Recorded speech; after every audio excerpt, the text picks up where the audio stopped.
1946년 일제강점에서 해방된 지 불과 몇 개월이 안 되던 때였습니다. 중앙관상대에서는 매일같이 전 관상대원이 고심의 고심을 거듭하고 있었죠. 당시 실무 책임자는 국채표 부대장, 고층권 기상 연구를 하려면 라디오 존대를 20km까지는 쏘아 올려야 합니다. 외정시대에도 5km가 최대였는데 그게 되겠습니까? 인력도 부족하고 장비도 열악합니다. 우리에게는 이제 조국이 있습니다. 조국의 과학 발전을 위해 열과 성을 다해봅시다. 라디오 존대가 뭐길래 이토록 고심을 한 걸까요? 수소가스를 풍선에다가 넣고 거기에 이제 기상 센서를 장착해서 일정한 속도로 상승시키면서 대기의 기온, 또 기압, 풍향 풍속, 상대 습도 이런 것들을 관측해서 지상으로 내려보내는 그런 기구입니다. 이 라디오 존대 자료는 대기 분석, 또 수치 예보 모델의 가장 중요한 자료일 뿐 아니라 대기 파동 연구, 또 최근에는 대기 난류 연구에도 굉장히 중요하게 활용이 되고 있습니다.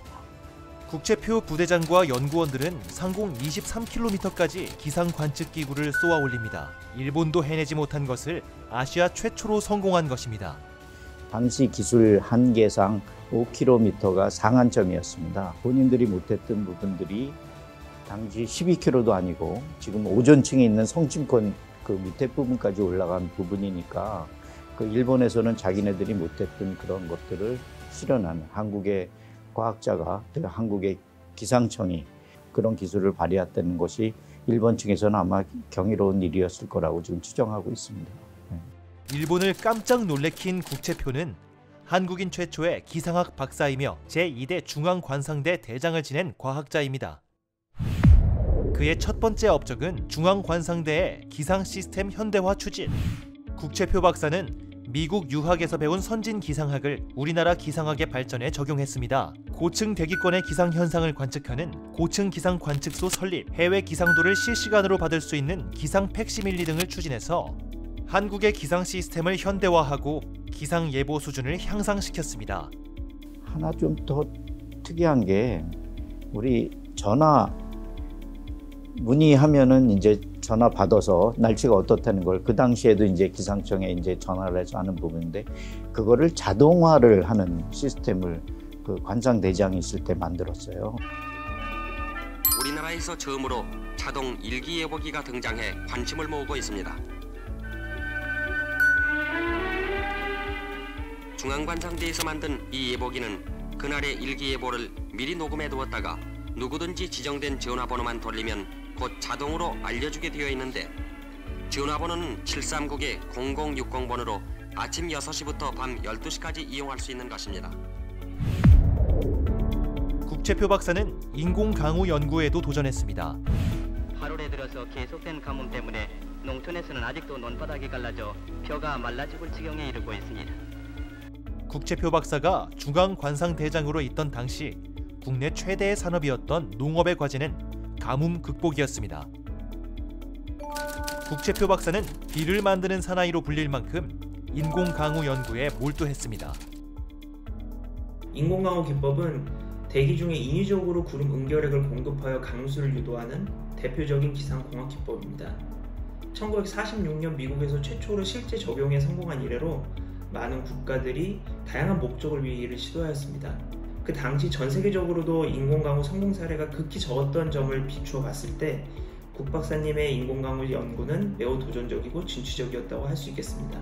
실제적으로 기상청에서 당시 63년도에 국채표 박사님 밑에 있었던 양인기 박사님이 그 시도를 63년도에 했었습니다.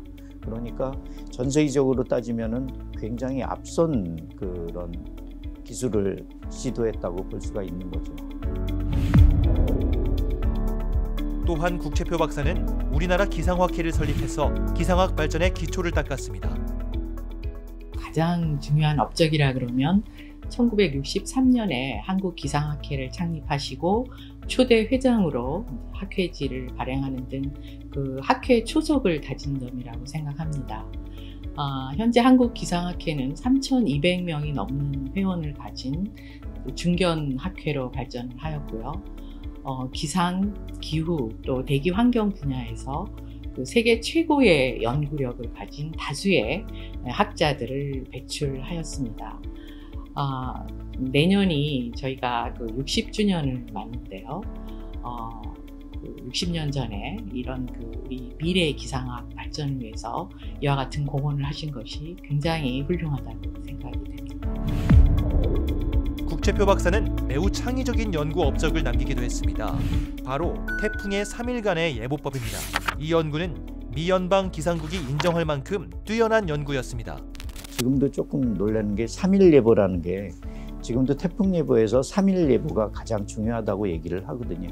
대피하고 이제 인프라들을 정비하고 이러는데, 그래서 지금 태풍 예보의 정확도는 3일 예보의 정확도로 그렇게 나타나고 있는데 3일 예보를 가지고 그런 국외 방법을 만들어내셨다는 것조차도 굉장히 조금 놀랄 만한 일이라고 생각을 하고, 국외 방법은 지금 우리나라 당시뿐만이 아니라 일본이나 선진국에서도 참조를 하고 실제 사용했던 것으로 알고 있습니다. 1967년 국채표는 중앙 관상대를 정년 퇴임합니다. 그리고 퇴임 소감에서 이 한마디를 남깁니다.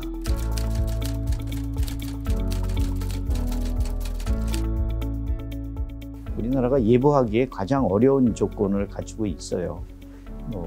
대륙의 끝이고 반도 국가이고 해양도 가지고 있고 지형도 좁으면서 복잡하고 등등 여러 가지 불리한 조건을 가지고 있고, 우리나라는 사실은 토네이도를 제외하고는 전 세계에서 벌어지는 모든 자연 재난 현상을 다 가지고 있습니다. 그로부터 60년이 지난 지금 우리는 세계 10대 기상 선진국입니다. 아무것도 없던 불모지에서 이런 기적을 이뤄낸 것은 열정적으로 헌신했던 국채표 박사 같은 분이 있었기 때문이 아닐까요? 우리나라 기상학 발전의 뿌리, 과학기술 유공자 국채표 박사를 우리가 기억해야 하는 이유입니다.